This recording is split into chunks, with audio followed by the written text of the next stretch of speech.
सध्या आपण अनेक ऑनलाईन वेबसाईटवरून अनेक वस्तू मागवतो. सध्या पोर्टर हे एक असं वेबसाईट आहे ज्याच्यामधून आपण एक वस्तू दुसऱ्या व्यक्तीला देण्यासाठी पोर्टरचा वापर हा सध्या मोठ्या प्रमाणामध्ये केला जातोय. मात्र याच पोर्टरमध्ये काम करणाऱ्या एका कर्मचाऱ्यांकडून एका सोसायटीमध्ये चोरी केल्याची घटना घडलेली आहे. शिवनेमधली एक सोसायटी आहे आणि या सोसायटीमध्ये ज्यावेळेस हा एक मुलगा जो पोर्टरमध्ये काम करतो तो एक वस्तू देण्यासाठी ज्या सोसायटीमध्ये गेलेला होता, ती वस्तू दिल्यानंतर त्याने तिथं काही चोरी केलेली आहे असं तिथले जे सोसायटीतले रहिवासी आहेत यांनी असा आरोप केलेला आहे. पोलिसांमध्ये तक्रारसुद्धा दिलेली आहे. नेमकं हे सगळं प्रकरण काय झालेलं आहे, कधी घडलेलं आहे, हे सगळं आपण जाणून घेणार आहोत. आपल्यासोबत इथले सगळे सोसायटीचे रहिवासी आहेत. ज्यांच्याकडं पोर्टर घेऊन जो व्यक्ती आलेला होता त्यांना बोलूया. नेमकं काय तुम्ही पोर्टरवरून मागवलेलं होतं आणि तुमच्याकडे जी व्यक्ती आलेली होती ते कोण होते? ॲक्च्युली जसं काल संध्याकाळी पोर्टरवरून एक डॉक्युमेंट होतं जे लिव्हिंग सर्टिफिकेट मागवलं होतं.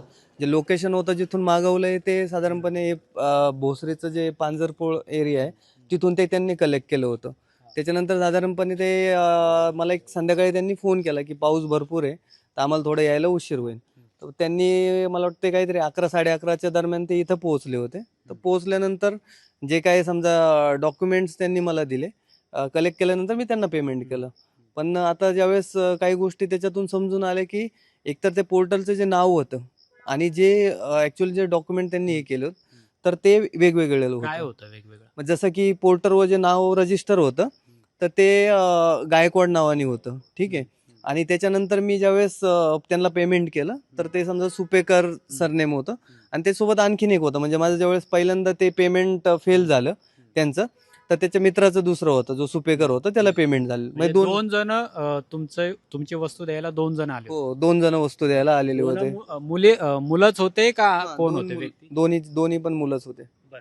ज्या सोसायटीमध्ये हा सगळा प्रकार घडलेला आहे, कारण की त्या दोन मुलांनी एका गाडीचं पेट्रोल सुद्धा काढून घेतलेलं आहे असं सुद्धा इथल्या रहिवाशांचा आरोप आहे. काय झालं नेमकं तुमच्या गाडीसोबत? मी सकाळी वॉकला उठल्यानंतर बघितलं तर माझ्या गाडीला हेल्मेट नव्हतं आणि पेट्रोलचं पाईप काढलेला होता. त्याच्यानंतर मग आम्ही CCTV चेक केले. CCTV चेक केल्यानंतर आम्हाला निदर्शनास आलं की तर आम्ही तिघं बिल्डिंगचे CCTV चेक केले. त्याच्यात कळलं की दिसत नव्हतं क्लिअर आम्हाला पहिले. त्याच्यानंतर आम्ही B बिल्डिंगच्या CCTVमध्ये चेक केलं तर त्याच्यामध्ये एक मुलगा 15 मिनटं ये जा करत होता C बिल्डिंग आणि B बिल्डिंगच्या मध्ये. मग त्याच्यानंतर आम्ही क्लिअर चेक केल्यानंतर आम्हाला दिसलं की B बिल्डिंगमधलं पण एक हेल्मेट चोरीला नेलेलं आहे. मग त्यांच्यात आम्ही परत लिफ्टच्या CCTVमध्ये चेक केलं तर आम्हाला ते क्लिअर दिसलं. मग त्याच्यानंतर आम्ही ग्रुपवरती व्हिडिओ शेअर केला. तर जे आता जठार साहेब बोलले तर ते म्हणले आमच्याकडे आला होता म्हणे तो मनुष्य. मग त्याच्यानंतर आम्ही त्यांना कॉल केला.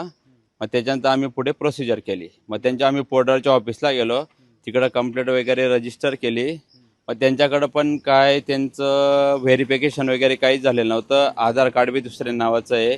जे मुलं आले ते दोन ते पण वेगळे होते. मग त्याच्यानंतर आम्ही पोलीस स्टेशनला त्यांच्या मनुष्याला घेऊन आलो पोर्टरच्या.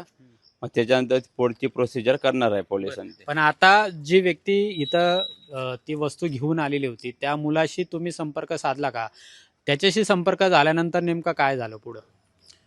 मुळात त्या मुलाशी ज्यावेळेस तो आम्हाला समजलं की तो मुलगा चोरी करून गेलाय, त्याला सकाळी आम्ही 8:30-9 वाजल्यापासून कॉल करतोय की त्या वस्तू आणून दे.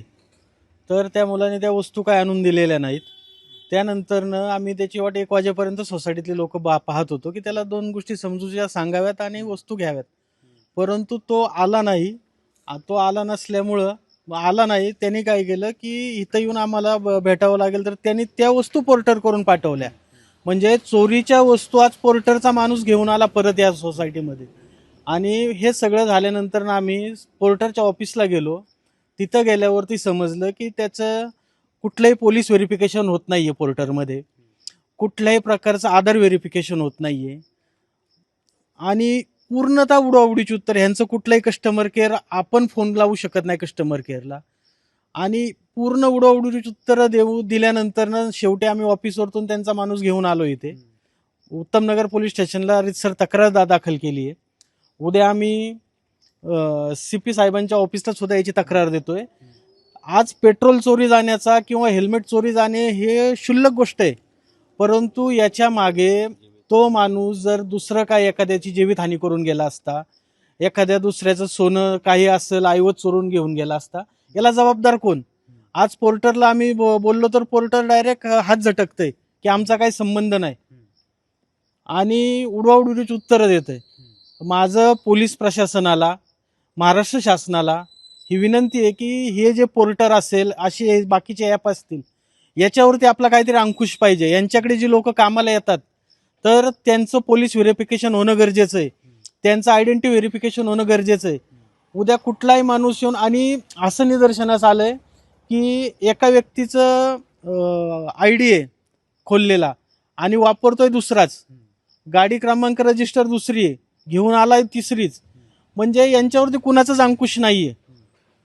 कंपनीला फक्त कंपनीच्या पैशाशी पडलेलं आहे, लोकांच्या जीविताशी काय खेळ होतोय, लोकांची सेफ्टीसाठी काय गरजेचं आहे, काही घेणं देणं नाही.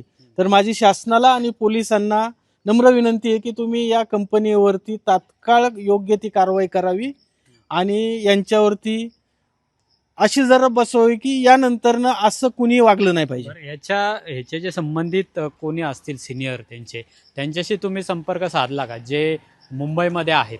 हो, त्यांच्याशी संपर्क केला आम्ही, पण त्यांच्याकडनं अतिशय उडवाउडीची उत्तरं आली. त्यांच्याकडनं अशा प्रकारे म्हणण्यात आलं की बाबा आमचा माणूसच नाहीये.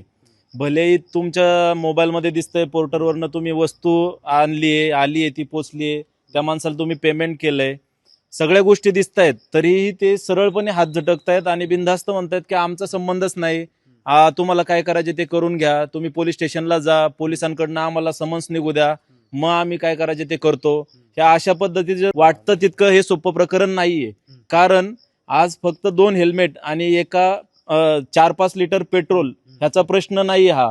उद्या सोसायटीमधले लहान मुलं आहेत त्यांना उचलून घेऊन गेले, किंवा एखादं काय उद्या वाईट परिस्थिती जसं की बाबा ड्रग्स वगैरे अशा पद्धतीचं, किंवा दुसरंही काही ते बॉम्ब वगैरे अशा गोष्टी सुद्धा बिनधास्त आणू शकतात ना. आज दुपारी तो हेल्मेटवाला तिथं फक्त भाजीच्या दुकानावरती ह्या मुलांनी हेल्मेट ठेवले, त्यांना बुक केली ती ऑर्डर आणि बुक करून सांगितलं की तिथून ते 2 हेल्मेट घेऊन जा. परतही दुसरा जो पोर्टरवाला आला त्यांनी ते हेल्मेट उचलले आणि इथं सोसायटीमध्ये घेऊन आला होता. आम्ही ते हेल्मेट ऍक्सेप्ट केलेले नाही, त्यांच्या ऑफिसला जाऊन ते हेल्मेट परत जमा केलेत आम्ही. रीतसर तिकडनं त्यांचा एक माणूस आमच्या सोबत येऊन आम्ही उत्तमनगर पोलीस स्टेशनला याची रीतसर कंप्लेंट केली आहे. अतिशय गंभीर प्रकार आहे, म्हणजे फक्त पेट्रोल चोरी आणि हेल्मेट चोरी केल्याचा हा प्रकार नाहीये, तर अतिशय गंभीर प्रकार याच्या पुढे सुद्धा घडू शकतो. आणि त्यामुळे अशा पद्धतीच्या ज्या काही ऑनलाईन वेबसाईट म्हणजे पोर्टर असतील किंवा अन्य असतील, यांच्यावर एक कायदेशीर नियमावली आहे ती असणं गरजेचं आहे. कारण की आता आपणही म्हणजे दुसरी बाजू पोर्टरवाल्यांची जाणून घेण्याचा प्रयत्न केला होता.